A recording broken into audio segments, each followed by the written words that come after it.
ओम नमः शिवाय। ओम नमः। आज मैं शिव पुराण का 334 पेज नंबर पढ़ रही हूँ, रुद्र संहिता में। ये है शिव विवाह का उपसंहार। उनके द्वारा दक्षिणा वितरण एवं वर वधू का कोहबर और वास भवन में जाना, वहां स्त्रियों का उनसे लोकाचार का पालन करना,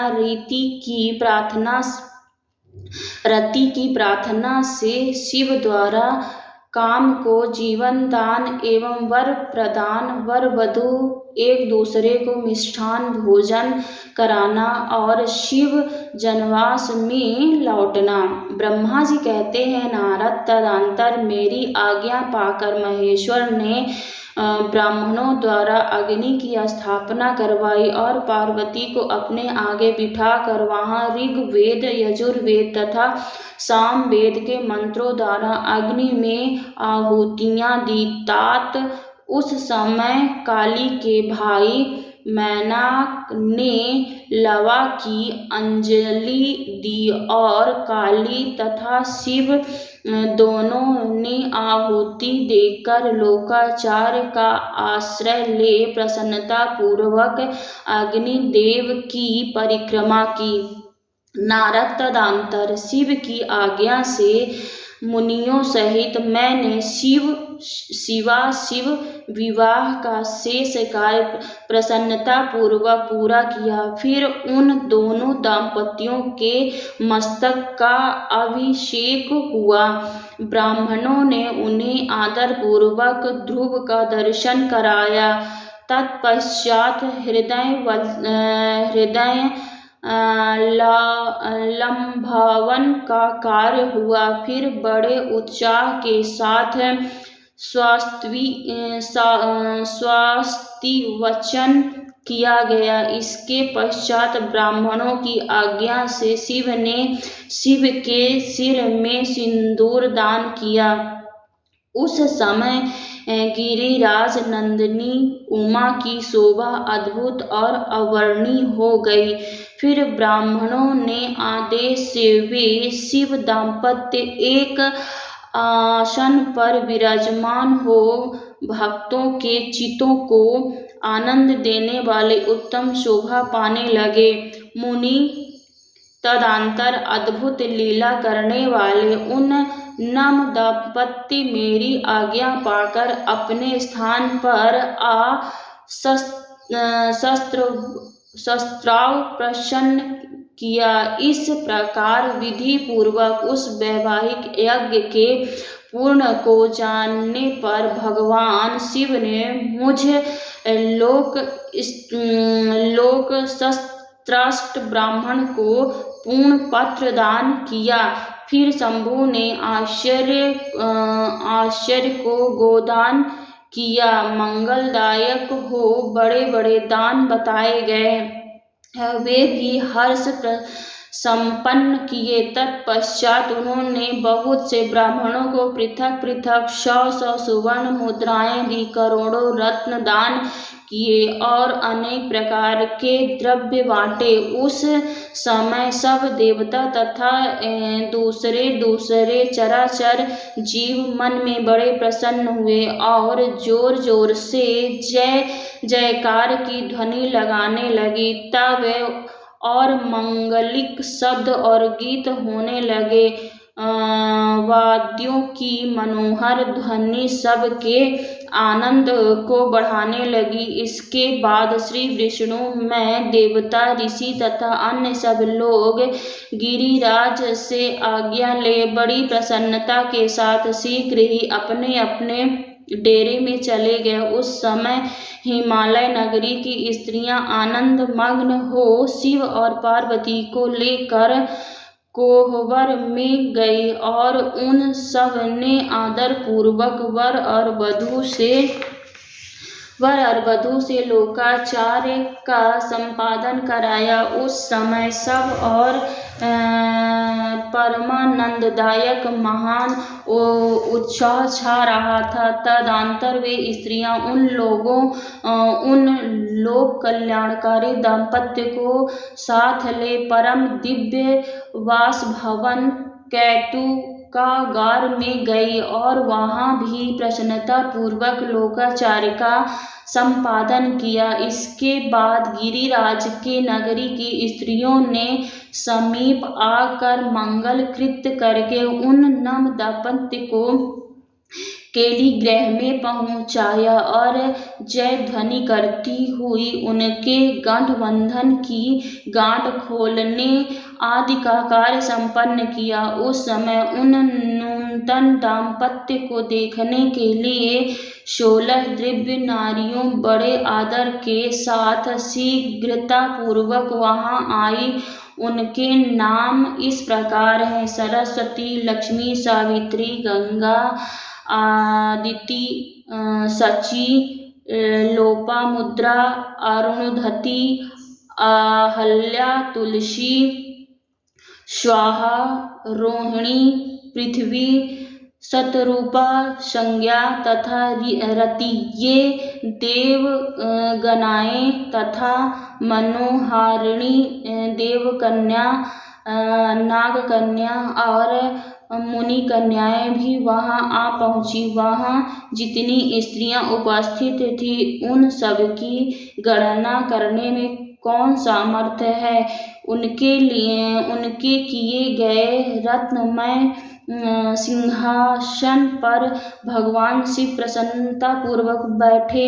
उस समय उन्होंने शिव से नाना प्रकार की विनोदपूर्ण बातें कही। तदनंतर प्रसन्नचित्त हुए महेश्वर ने अपनी पत्नी के साथ मिष्ठान भोजन और वाचन करके कपूर डाला हुआ पान खाया। इसी अवसर पर अनुकूल समय जान प्रसन्न हुई रति ने 3 वत्सल भगवान शंकर से कहा, भगवान पार्वती का पाणी ग्रहण करके आपने अत्यंत दुर्लभ सौभाग्य प्राप्त किया है। बताइए, ये मेरे प्राणनाथ को जो सर्वथ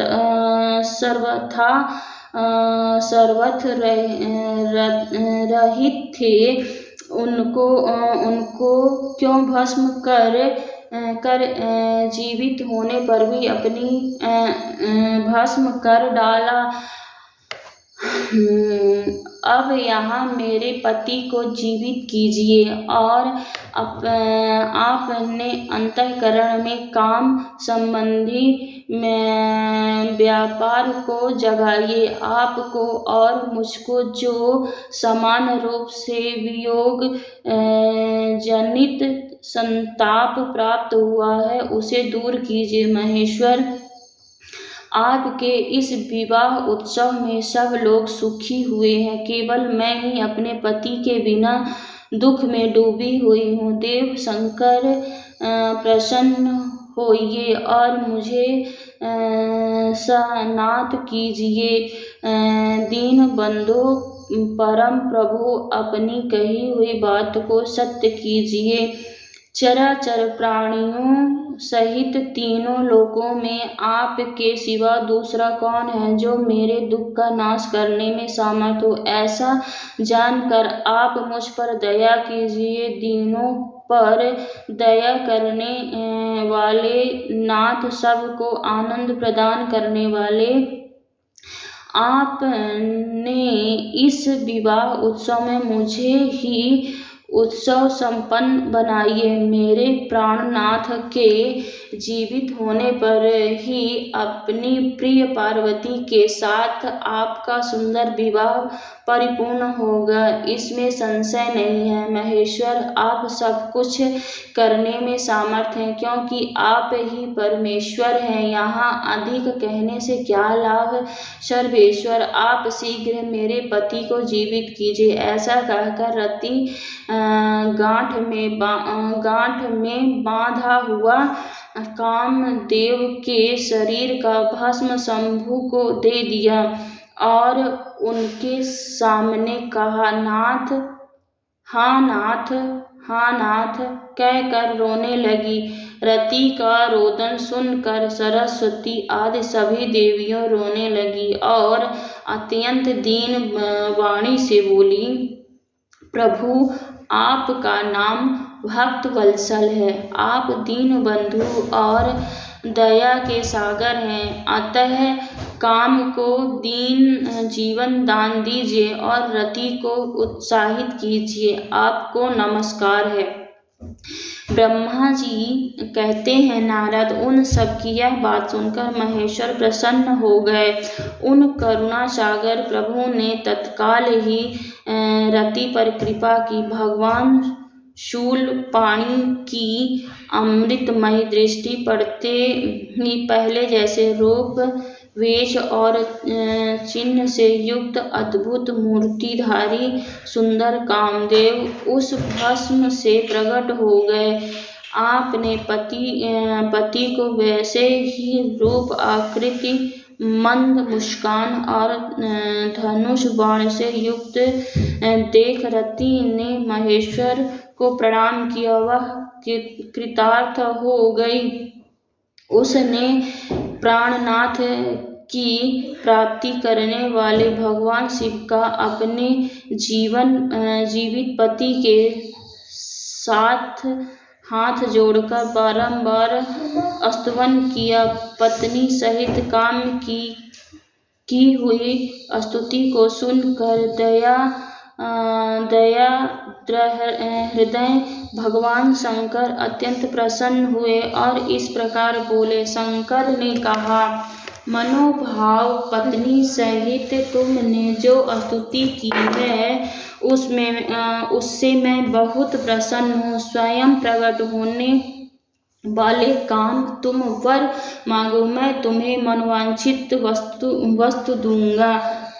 शंभु का यह वचन सुनकर कामदेव महान आनंद में निमग्न हो गया और हाथ जोड़कर मस्तक झुकाकर गदगद वाणी में बोला। कामदेव ने कहा, देव महादेव करुणा सागर प्रभु, यदि आप मुझ पर प्रसन्न हैं तो मेरे लिए आनंददायक होइए। प्रभु, पूर्व काल में मैंने जो अपराध किया था उसे क्षमा कीजिए। स्वजनों के प्रति परम प्रेम और अपने आचरणों की भक्ति दीजिए।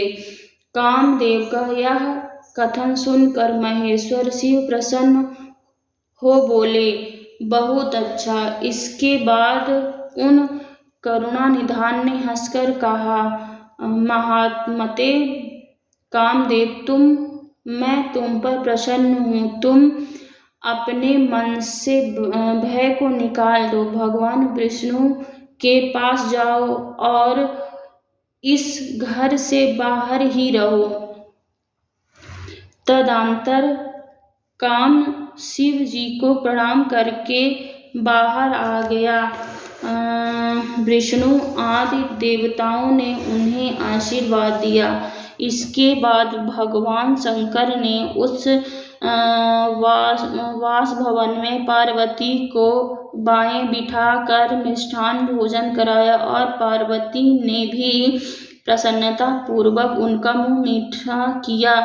तदंतर यह लोकाचार का पालन करते हुए आवश्यक कृत्य करके मैना और हिमवान की आज्ञा ले भगवान शिव जनवास में चले गए। मुनि उस समय महान उत्सव हुआ और वेद मंत्रों की ध्वनि होने लगी। लोग चारों प्रकार के बाजे गाजे बजने लगे। जनवास में अपने स्थान पर पहुंचकर शिव ने लोकाचारवश से मुनियों को प्रणाम किया, श्री हरि को और मुझे भी मस्तक झुकाया। फिर सब देवता आदि ने उनकी वंदना की। उस समय वहाँ जय जयकार, नमस्कार तथा समस्त विधियों का विधान करने वाली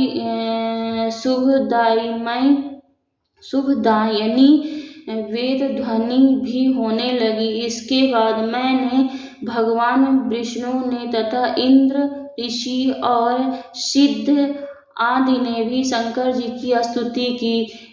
गिरिजा नायक महेश्वर की स्तुति करके वे विष्णु आदि देवता प्रसन्नता पूर्वक उनकी यथोचित सेवा में लग गए। तत्पश्चात लीला पूर्वक विष्णु आदि देवता प्रसन्नता पूर्वक उनकी यथोचित सेवा में लग गए। तत्पश्चात लीला पूर्वक शरीर धारण करने वाले महेश्वर शंभु ने उन सबको सम्मान दिया। फिर उन महेश्वर की आज्ञा पाकर वे विष्णु आदि देवता अत्यंत प्रसन्न हो अपने अपने विश्राम स्थान को गए। बोलो शंकर शंभुनाथ पार्वती मैया की जय। ये अध्याय समाप्त हुआ। जो भी गलती हुई होगी शंकर शंभुनाथ प्रभु माफ करिएगा।